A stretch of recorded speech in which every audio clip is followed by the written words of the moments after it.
Good morning दोस्तों, Gyandev school की online class में आप सबका स्वागत है। आज हम एक टॉपिक शुरू करते हैं और उसका नाम है पोषण। आप सबको पता ही है कि अब की बार आपके 10वीं क्लास का जो सिलेबस है वो फिर से चेंज कर दिया गया है। पहले जो सिलेबस चलता था, पिछले वाले जो सिलेबस से भी पहले जो एनसीईआरटी का सिलेबस था, उसी सिलेबस को अब की बार पुणे से लागू कर दिया है। तो अब जो पूरा सिलेबस है वो चेंज है। अब इसमें एक पॉइंट है आपके, हम ऐसे पॉइंटों के बारे में चर्चा करते रहेंगे जैसे जैसे हमारी क्लासें होंगी।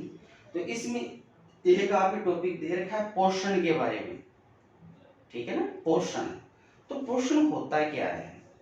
तो देखो, कोई भी जो जीव होता है उस जीव को अपनी शारीरिक क्रियाओं को कंप्लीट करने के लिए, शारीरिक क्रियाओं को पूरा करने के लिए भोजन की क्या पड़ती है? आवश्यकता पड़ती है।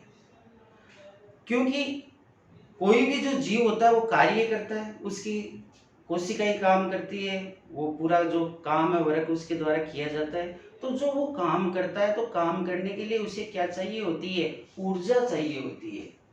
इसकी आवश्यकता पड़ती है ऊर्जा की।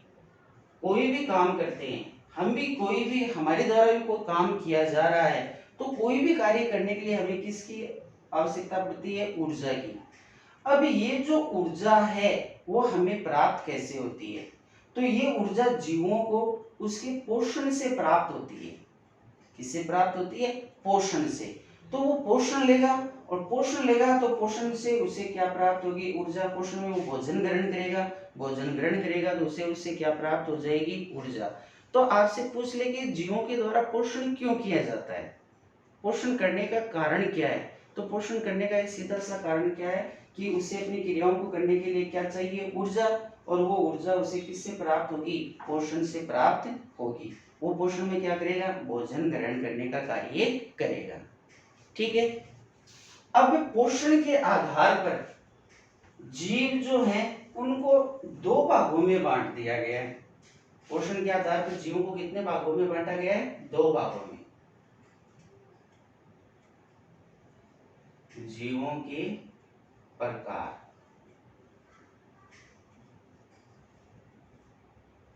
किसके आधार पर है जीवों के प्रकार? पोषण के आधार पर। तो पोषण के आधार पर जीवों को कितने भागों में बांटा गया है? दो भागों में बांटा गया है। एक होते हैं,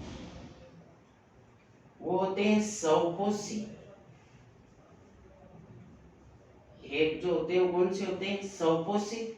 और दूसरे जो होते हैं वो होते हैं विषमपोषी। विषमपोषी किसके आधार पर है? ये पोषण के आधार पर। दो भागों में डिवाइड कर दिया, एक है स्वपोषी और दूसरा कौन है? विषमपोषी। ठीक है। स्वपोषी कौन से होते हैं? तो स्वपोषी उसे कहा जाता है जो अपना भोजन स्वयं बना लेते हैं। जो अपना भोजन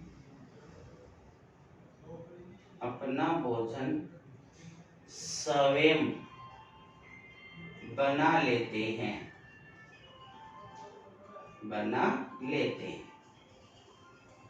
वो क्या कहलाते हैं? स्वपोषी कहलाते हैं।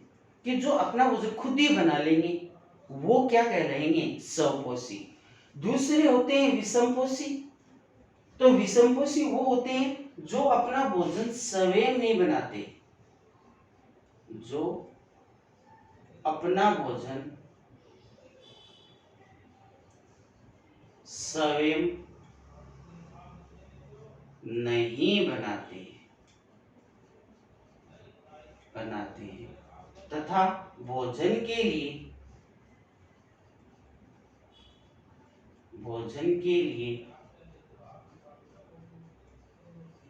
दूसरों पर निर्भर होते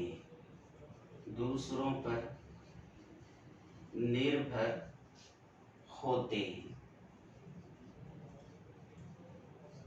तो जो अपना भोजन स्वयं नहीं बनाते और भोजन के लिए क्या होते हैं? दूसरों के ऊपर निर्भर होते हैं, वो क्या कहलाते हैं? विषमपोषी कहलाते हैं।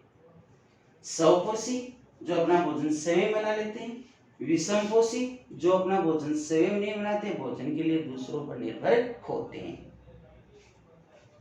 इसके एग्जाम्पल की बात करूं तो इसमें कौन आ जाएगा, आपके जितने भी हरे पादप हैं, हरे पादप,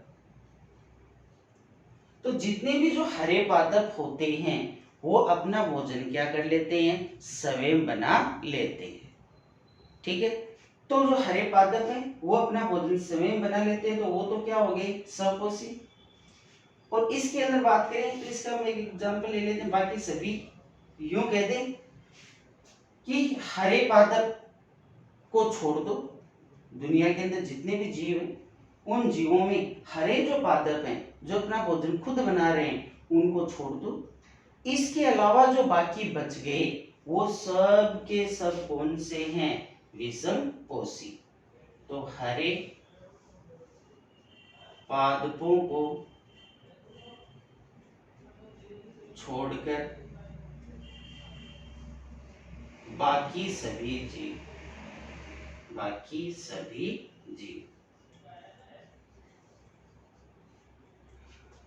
तो हरे पादपों को छोड़कर बाकी सभी जो जीव हैं वो सब के सब कैसे हैं, विषमपोषी हैं। तो कहने का मतलब ये हुआ कि दुनिया में सिर्फ और सिर्फ कौन ऐसे जीव हैं जो अपना भोजन स्वयं बना लेते हैं, हरे पादप। तो हरे पादप ही ऐसे हैं जो अपना भोजन बना लेते हैं, बाकी कोई भी जो जीव होता है वो अपना भोजन स्वयं नहीं बनाता, वो भोजन के लिए दूसरे जीवों के ऊपर क्या करता है, निर्भर करता है। और वो किसी डायरेक्टली इनडायरेक्टली रूप से, डायरेक्टली कुछ तो डायरेक्ट ही अपने भोजन के लिए हरे पादपों पर निर्भर होते हैं, और कुछ इनडायरेक्टली हरे पादपों के ऊपर अपने भोजन के लिए निर्भर होते हैं। पर कैसे भी करके वो अपना खुद न बनाते तो दूसरों से लेते हैं। तो हरे पादपों को छोड़ दो, बाकी सभी जो जीव हैं वो सब के सब कैसे हैं, विषमपोषी। हम हैं तो हम भी कैसे हैं, विषमपोषी, क्योंकि हम भी अपना भोजन स्वयं नहीं बनाते। ठीक है, अब जो ये स्वपोषी हैं जो अपना भोजन स्वयं बना लेते हैं, जैसे हमने कह दिया हरे पादप, तो ये इसके इनके अंदर ऐसा क्या होता है कि ये अपना भोजन स्वयं बना लेते हैं, कौन सी क्रिया होती है जिस क्रिया के द्वारा ये अपना भोजन बनाते हैं। तो इनमें अपना भोजन बनाने से संबंधित एक क्रिया पाई जाती है, जिस क्रिया के अंतर्गत ये अपना भोजन क्या कर लेते हैं, खुद ही बना लेते हैं। और वो जो क्रिया है उसका नाम है प्रकाश संश्लेषण। कौन सी क्रिया है, प्रकाश संश्लेषण। तो एक प्रकाश संश्लेषण क्रिया होती है, ये क्रिया सिर्फ हरे पादपों में होती है, और इस क्रिया के द्वारा हरे पादप जो होते हैं वो अपना भोजन क्या कर लेते हैं, स्वयं बना लेते हैं। तो हरे पादप अपना भोजन स्वयं बनाते हैं, तो कौन सी क्रिया के द्वारा बनाते हैं, प्रकाश संश्लेषण की क्रिया के द्वारा। तो प्रकाश संश्लेषण की क्रिया के द्वारा इनके द्वारा अपना भोजन बना लिया जाता है। अब प्रकाश संश्लेषण की क्रिया इन हरे पादपों में होती कहां पर है, तो इसके लिए क्या होता है कि ये जो हरे पादप होते हैं, इन हरे पादपों के अंदर इनकी जो कोशिकाएं होती हैं उन कोशिकाओं में एक कोशिकांग पाया जाता है जिसका नाम है हरित लवक। हरित लवक जिसको कहा जाता है क्लोरोप्लास्ट। क्लोरोप्लास्ट, तो ये क्लोरोप्लास्ट जिसे हम कहते हैं हरित लवक, ये सिर्फ हरे पादपों की जो कोशिकाएं होती हैं उन्हीं के अंदर पाया जाता है, और इसी के अंदर वो क्षमता होती है प्रकाश संश्लेषण की, जिसके द्वारा हरे पौधे अपना क्या करते हैं, भोजन बनाते हैं। अब इनमें ऐसे कौन सा कार्य होता है, कौन सी चीज होती है जिससे ये अपना भोजन बना लेते हैं, तो प्रकाश संश्लेषण हो रहा है। तो प्रकाश संश्लेषण की क्रिया में होता क्या है, तो इसकी एक रिएक्शन है जिसके द्वारा हम देखते हैं कि ये अपना भोजन कैसे बनाते हैं। तो इन हरे पादपों के द्वारा क्या किया जाता है कि बाहरी वातावरण से CO2 क्या की जाती है, ग्रहण की जाती है। 6 CO2 के मॉलिक्यूल मतलब कार्बन डाइऑक्साइड ग्रहण की जाती है, बाहरी वायुमंडल से ग्रहण करेंगे। दूसरा, जड़ों से किसका अवशोषण करेंगे? जल का अवशोषण करेंगे। और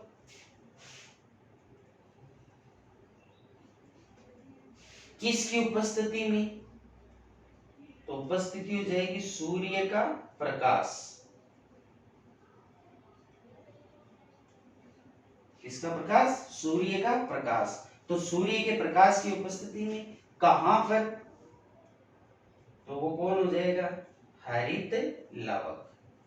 हरित लवक के अंदर। ठीक है। तो CO2 बाह्य वायुमंडल से क्या ग्रहण करेंगे? ये CO2 ग्रहण करेंगे। पादप जो होते हैं जड़ों के द्वारा क्या अवशोषित करते हैं? जल। तो CO2 और जल का उपयोग करते हुए साथ में किसकी उपस्थिति? सूर्य के प्रकाश की उपस्थिति में हरित लवक के अंदर क्या किया जाएगा? इसको बदल दिया जाएगा C6H12 और 6 इसमें बदल दिया जाएगा और साथ में 6O2 और 6H2 का निर्माण कर दिया जाएगा।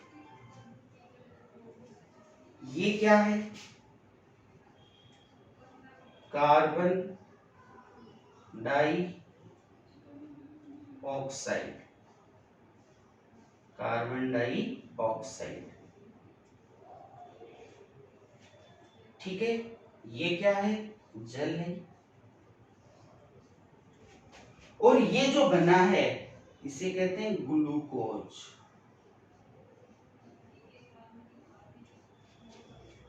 ये जो है ऑक्सीजन है और ये क्या हो गया? जल। तो ये रिएक्शन है किसकी? प्रकाश संश्लेषण। किसकी रिएक्शन है ये? प्रकाश संश्लेषण की। तो इस प्रकाश संश्लेषण की क्रिया के द्वारा ये जो प्रकाश संश्लेषण की क्रिया है वो गठित कहां पर होती है? कहां पर होती है क्रिया? तो ये हरे पादपों में होती है। और हरे पादपों में भी कहां पर होती है? तो हरे पादपों की जो कोशिकाएं होती हैं उन कोशिकाओं में पाया जाता है हरित लवक। तो इस हरित लवक के अंदर ये घटना घटित होती है, यानी ये रासायनिक अभिक्रिया वहां पर होती है, जिसके अंदर ये जो पौधे होते हैं वो CO2 को क्या करते हैं? बाहरी वातावरण से ग्रहण करते हैं। H2O जड़ों के द्वारा अवशोषित कर लिया जाता है जल, और सूर्य का प्रकाश सूर्य से मिल जाता है। तो ये सभी चीजें जब प्रोवाइड हो जाती हैं तो ये वहां पर एक क्रिया करके इन्हीं चीजों से किसका निर्माण कर लेते हैं? ग्लूकोज, जो कि ये क्या है? कार्बोहाइड्रेट। क्या है ये? कार्बोहाइड्रेट। तो इस कार्बोहाइड्रेट यानी इसी को हम क्या कहते हैं? भोजन। क्या कहते हैं? भोजन। तो इसका निर्माण इनके द्वारा कर लिया जाता है और ऑक्सीजन मुक्त कर दी जाती है और जो जल बनता है उस जल को अन्य क्रियाओं में काम में ले लिया जाता है। ठीक है। तो ये जो सपोषी होते हैं, तो ये जो सपोषी होते क्यों हैं? क्योंकि ये अपना भोजन स्वयं बना रहे हैं। कौन होते हैं? हरे पादप होते हैं। कौन सी क्रिया के द्वारा? प्रकाश संश्लेषण की क्रिया के द्वारा। कहां पर? हरित लवक में। और इस केमिकल रिएक्शन के द्वारा भोजन बना लिया जाता है। तो इस प्रकार से हरे जो पौधे होते हैं वो अपना भोजन क्या करते हैं? स्वयं बना लेते हैं। ठीक है। और स्वयं बना लेने की वजह से ही उन्हें सपोषी कहा जाता है। यहां पर आपको याद रखना है कि प्रकाश संश्लेषण की जो क्रिया होती है, इस प्रकाश संश्लेषण की क्रिया के अंदर जो प्रकाश संश्लेषण की क्रिया हो रही है, तो ये जो प्रकाश संश्लेषण की क्रिया होती है, इस प्रकाश संश्लेषण की क्रिया में CO2 गैस तो ग्रहण की जाती है, जो हम छोड़ते हैं ना श्वसन क्रिया में CO2 गैस, उस गैस को पौधे जो होते हैं वो भोजन बनाने के लिए ग्रहण करते हैं। तो CO2 तो वो ग्रहण करते हैं और कौन सी गैस छोड़ते हैं? ऑक्सीजन गैस छोड़ते हैं। याद रखना, पौधे जो होते हैं वो प्रकाश संश्लेषण की क्रिया में CO2 गैस लेते हैं और ऑक्सीजन गैस छोड़ते हैं। जबकि यहां पर कई बार कंफ्यूजन करने के लिए ये पूछ लिया जाता है कि श्वसन में, किसमें, श्वसन में क्या होता है। तो जैसे हम श्वसन करते हैं तो हमारा तो पता है कि हम श्वसन में ऑक्सीजन गैस लेते हैं और CO2 गैस छोड़ते हैं। कॉमन सी बात है कि हमारे द्वारा श्वसन क्रिया में ऑक्सीजन गैस ली जाती है और CO2 गैस छोड़ी जाती है। पादप श्वसन क्रिया में कौन सी गैस लेते हैं और कौन सी छोड़ते हैं? तो यहां पर आपको कंफ्यूज होने की आवश्यकता नहीं है। पादप भी श्वसन क्रिया में, पादप भी श्वसन क्रिया में ऑक्सीजन गैस लेते हैं, O2 लेते हैं और CO2 छोड़ते हैं, ऑक्सीजन लेते हैं और CO2 छोड़ते हैं श्वसन क्रिया में। तो मेरे कहने का मतलब इतना सा है, ये बात हमेशा ध्यान रखना, जब भी आपसे पूछा जाए किसी भी जीव में, कोई भी जीव में पूछ ले कि वो श्वसन क्रिया में कौन सी गैस लेता है और कौन सी गैस छोड़ता है, तो आपको हमेशा हमेशा याद रखना है कि श्वसन क्रिया में कोई भी जो जीव होता है वो ऑक्सीजन गैस लेता है और CO2 गैस छोड़ता है। बात किसकी है? श्वसन की। तो चाहे मनुष्य हो चाहे पादप हो, श्वसन में तो वो O2 लेंगे और CO2 ही छोड़ेंगे, परंतु पादप जो होते हैं वो प्रकाश संश्लेषण में उसका उल्टा करते हैं। प्रकाश संश्लेषण की क्रिया में वो CO2 लेते हैं और O2 छोड़ते हैं। तो हमारे द्वारा जो वायु अशुद्ध की जाती है, क्योंकि हम लगातार ऑक्सीजन ले रहे हैं और CO2 छोड़ रहे हैं, तो पौधे क्या कर रहे हैं? उस गैस को शुद्ध करने का कार्य कर रहे हैं, क्योंकि हमारे द्वारा छोड़ी हुई जो CO2 है उसका उपयोग पौधे जो है वो भोजन बनाने के लिए करते हैं।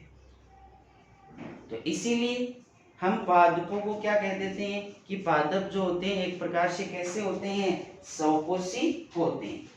कैसे होते हैं? स्वपोषी, क्योंकि वो अपना भोजन क्या करते हैं? स्वयं बना लेते हैं। तो कहने का मतलब है पोषण जीवों की शारीरिक क्रियाओं को कंप्लीट कराने के लिए आवश्यक होता है।